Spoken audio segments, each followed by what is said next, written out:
Halo semuanya, jumpa lagi bersama Boruto Update Channel. Bagaimana kabar kalian semua? Semoga kabarnya baik-baik saja. Di video kali ini Boruto Update Channel akan membahas penyebab kapal terjatuh, fakta menarik Boruto, episode ke-179 yang di-request spesial oleh Uzumaki Boruto dan teman-teman. Episode yang paling ditunggu-tunggu oleh semua fans Boruto dan Naruto adalah episode ini. Episode dimana munculnya wajah-wajah tampan dan cantik para Hinekara kecuali si kakek busuk yang satu ini. Apakah kalian sempat merasa bosan ketika menonton episode ini? Mari admin akan buat kalian tidak merasa bosan setelah mengetahui fakta menarik apa saja yang admin temukan di episode ini. Ini adalah episode yang tidak diceritakan pada cerita utama di manga Boruto. Menurut admin, informasi yang ada di episode ini patut kalian cermati baik-baik. Fakta menarik yang pertama adalah kapal Kara yang mengangkut Kawaki adalah kapal milik Victor. Di cerita manganya, kalian tidak akan menemukan informasi penting ini. Ternyata kapal yang digunakan untuk mengangkut Kawaki adalah kapal milik Victor. Kapal itu merupakan kapal udara dengan kemampuan kamuflase terbaru yang mampu menembus segala jenis pendeteksian. Amado mengakui bahwa kapal ini memiliki kemampuan menyusup yang luar biasa. Kemungkinan pesawat ini dideteksi saat mengudara sangatlah rendah. Awalnya, Victor menyiapkan kapal itu untuk berjaga-jaga saja. Tetapi karena kondisi tubuhnya yang terus memburuk, mau tidak mau dia menggunakan kapal itu untuk pergi ke markas pusat Kara. Dia ke markas pusat Kara juga bukan untuk mendapatkan perawatan dari Amado. Tujuan dia adalah agar dirinya dipindahkan ke tempat markas yang lain. Markas yang lain ini menyimpan wadah Kara yaitu Kawaki. Victor ingin mendapatkan data aktual tentang tubuh Kawaki, dan dia merasa jika mendapatkan data itu, maka dia bisa membuat eksperimen untuk menyempurnakan tubuhnya. Atau dia juga bisa menggunakan tubuh Kawaki untuk menyempurnakan tubuhnya. Jadi intinya kapal ini terpaksa digunakan oleh Victor untuk merebut Kawaki dari Jigen. Dia berbohong kepada Amado dan juga Jigen tentang dirinya yang mau meminjamkan kapalnya untuk mengangkut Kawaki. Tujuan sebenarnya Victor saat itu adalah dia akan membawa Kawaki ke tempat yang berbeda.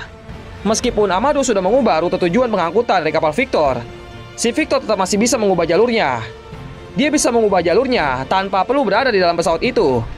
Sejak awal, Victor sudah menyiapkan sistem mekanik yang mampu mengubah rutenya dari jarak jauh. Fakta menarik yang kedua adalah penyebab jatuhnya kapal yang mengangkut Kawaki. Mungkin kalian sedikit bingung, sebenarnya apa yang sudah terjadi dengan kapal tersebut? Kenapa saat Victor membelokkan rute kapal, tiba-tiba tombol hijau di bagian peti tersebut berubah menjadi warna merah? Pasti ada yang berpikir bahwa keadaan ini sudah disetting oleh Amado. Dia men-setting ketika peti tersebut dibawa ke rute yang berbeda dari tujuan Amado, maka peti itu akan mengaktifkan mode darurat di mana mode itu bisa mempengaruhi sistem yang ada di kapal tersebut. Akibatnya kapal itu jadi mengalami kerusakan dan terjatuh di perbatasan negara api. Menurut admin, teori seperti ini cukup masuk akal. Tapi kalau mengingat apa yang sudah dikatakan oleh Jigen kepada Kashin Koji di manga Boruto chapter 45, itu semua bisa jadi keliru. Bagi kalian yang tidak membaca manga Boruto dan tidak mau mendengar spoiler ini, silakan di skip bagian ini. Jigen pernah berkata, pertama-tama itu bukan sebuah kecelakaan. Seseorang menyerang pesawat itu saat akan transit, dan dia sengaja membuat kapal itu jatuh. Itu adalah sebuah pemalsuan kecelakaan. Tidak ada gunanya berpura-pura Kashin Koji. Kau bekerja sama dengan Amado untuk menjatuhkan pesawat itu agar Kawaki bisa melarikan diri. Dari informasi di chapter 45 ini, teori yang sudah kalian pikirkan tadi sudah terpatahkan dengan jelas bahwa kapal itu diserang oleh Kashin Koji. Fakta menarik yang kedua adalah alat teleportasi milik Kara.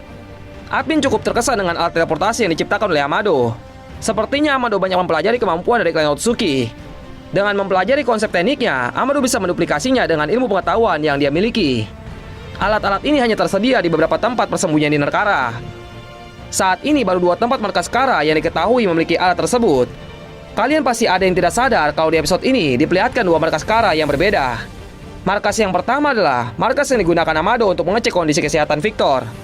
Markas yang kedua adalah markas yang mempunyai ruang perawatan dan juga ruang penyimpanan wadah Kara.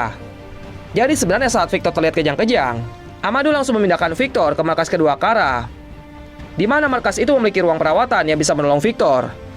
Victor sengaja membiarkan dirinya dirawat agar dia bisa masuk ke ruang penyimpanan Kawaki. Fakta menarik yang ketiga adalah kenapa Victor terkejut saat melihat data Kawaki. Setelah berhasil mendapatkan data tentang Kawaki, Victor awalnya berencana untuk menjadikan data yang dia ketahui itu sebagai bahan tawaran atau bahan ancaman kepada Jigen. Tapi meskipun nantinya itu akan gagal, paling tidak data itu akan menjadi dasar penelitian Victor untuk menyembuhkan tubuhnya. Lalu di sini tiba-tiba saja Victor terlihat terkejut. Dia terkejut saat melihat data tubuh Kawaki sudah memasuki fase tahap ketiga. Kemungkinan selama ini Victor tidak tahu kalau Kawaki sudah masuk dalam tahap ketiga. Dan ini pun terbukti karena Jigen sendiri Juga tidak diberitahu oleh Amado kalau Kawaki sudah masuki fase tahap ketiga. Oleh sebab itu, saat Amado ditanya oleh Jigen, apakah Kawaki sebenarnya sudah masuki fase tahap ketiga, Amado langsung terkejut. Jika kalian teliti, pasti kalian akan bertanya-tanya, sebenarnya kenapa Amado tidak memberitahu Jigen kalau Kawaki sudah masuki fase ketiga? Menurut admin, Amado sedang menahan Jigen agar dia tidak bisa dengan cepat bereinkarnasi di tubuh Kawaki. Tetapi sayangnya, hal yang sudah dia cegah malah diketahui oleh Jigen lebih dulu. Dan berkat adanya Victor, dia malah jadi memiliki sebuah rencana bagus agar dirinya tidak mudah dicurigai. Sepertinya kalau menurut admin, Isiki mampu melihat keadaan yang terjadi dengan tubuh Kawaki. Inilah sebabnya dia juga tahu kalau Kashin Koji yang sudah menyerang kapal milik Victor. Dan jika Victor sudah tahu tentang Kawaki yang masuk ke fase ketiga, kemungkinan Victor akan coba memprovokasi Jigen untuk melakukan percobaan selanjutnya. Semakin cepat Jigen melakukan percobaan, maka ini akan semakin menguntungkan Victor. Dia bisa memanfaatkan Kawaki yang mau dipindahkan oleh Jigen ke tempat percobaan itu. Maka dari itu, saat Amado tengah berbicara dengan Jigen, Victor pun langsung ikut nimbrung dan menawarkan pesawat yang dia miliki untuk mengangkut Kawaki.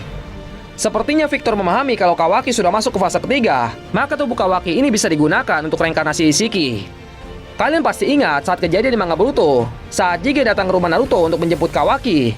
Di sana, dia melihat Kawaki bisa menumbuhkan tanduk di kepalanya.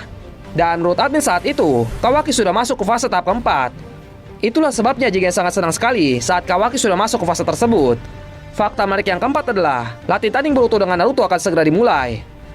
Karena tim 7 yang sangat berkontribusi dalam menyelesaikan serangkaian masalah yang terjadi di negeri lembah, Naruto Uzumaki sebagai Hokage ke-7 desa Konoha memberikan pujian langsung terhadap tim 7 atas pencapaian yang sudah mereka raih. Boruto merasa kalau ingin memberikan mereka pujian, seharusnya mereka diberi misi ranking tinggi. Dan dia baru memiliki ide cemerlang. Dia meminta kepada ayahnya untuk melakukan latih tanding setelah tangannya sembuh. Pertarungan tangan kosong menurut Shikamaru itu tidak masalah. Tapi Naruto masih ragu kalau pekerjaannya tidak akan bisa memberikan kelonggaran padanya. Tapi dia coba mengusahakan latih tanding itu untuk Boruto nanti. Dan memang di episode ke-181 nanti, Boruto dan Naruto akan terlihat melakukan latih tanding seperti yang sudah terjadi di manga Boruto chapter 16. Fakta menarik yang kelima adalah hubungan Delta dengan semua inner Kara. Adegan kemunculan Delta adalah adegan yang paling admin tunggu-tunggu. Karena rasanya sudah lama sekali tidak melihat karakter villain perempuan yang bisa menyaingi Conan. Delta digambarkan memiliki suara yang nyaring dan tidak begitu menyeramkan. Tapi sebagai wanita yang galak, suaranya sudah cukup mendukung. Admin sangat terkesan melihat hubungan Delta dengan semua anggota inner Kara. Ternyata Delta tidak suka dengan hampir semua inner Kara, mulai dari Victor, Dippa, Code, Boro, sampai Amado. Hanya saja ada yang aneh di sini. Kenapa dia tidak menyebutkan kalau dia kesal dengan Kashin Koji? Apa jangan-jangan hanya Kashin Koji saja yang belum bisa membuat Delta kesal? Mungkin dia jarang melakukan misi bersama Kashin Koji. Maka dari itu dia tidak pernah terlihat kesal. Dia baru akan merasa sangat kesal dengan Kashin Koji saat dia menjalankan misi bersama Koji untuk merebut Kawaki kembali. Delta juga ternyata sudah mendapatkan penyesuaian kekuatan di tubuhnya. Amado yang sudah melakukan penyesuaian itu, tapi menurut Delta penyesuaian dilakukan Amado masih belum sempurna. Dia merasa bagian kaki kanannya kurang cepat dalam respon. Tapi Amado membela diri. Dia merasa dari kerusakan yang telah dibuat oleh Delta seharusnya Delta bisa menilai bagaimana penyesuaian yang sudah dilakukan oleh Amado terhadap tubuh Delta. Jadi itulah pembahasan mengenai penyebab kapal Kara terjatuh. Fakta menarik Boruto, episode ke-179.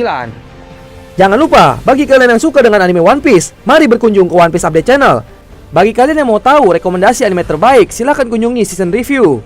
Dan bagi yang suka dengan anime One Punch Man, subscribe juga channel Manusia Satu Pukulan. Jika ada kata-kata yang kurang berkenan, mohon dimaafkan. Ikuti pemilihan request Boruto Update Channel setiap hari Jumat bagi yang mau request. Akan dipilih 7 request terbaik yang menarik dan akan ditayangkan videonya pada Boruto Update Channel. Jika salah satu dari video yang di-request mencapai viewer tertinggi dalam 1 minggu, maka akun yang tercantum pada video yang di-request akan ditampilkan pada header YouTube Boruto Update Channel. Setiap minggunya, header YouTube Boruto Update Channel akan di-update. Jadi, mari berkontribusi demi perkembangan Boruto Update Channel. Jika kalian memiliki seputar pertanyaan mengenai anime Boruto, silahkan tulis di kolom komentar. Dan jika kalian suka dengan pembahasan kali ini, silahkan klik tombol like dan share pada video ini. Dan silahkan follow Instagram Boruto Update Channel yang berisikan tentang informasi terbaru mengenai manga Boruto.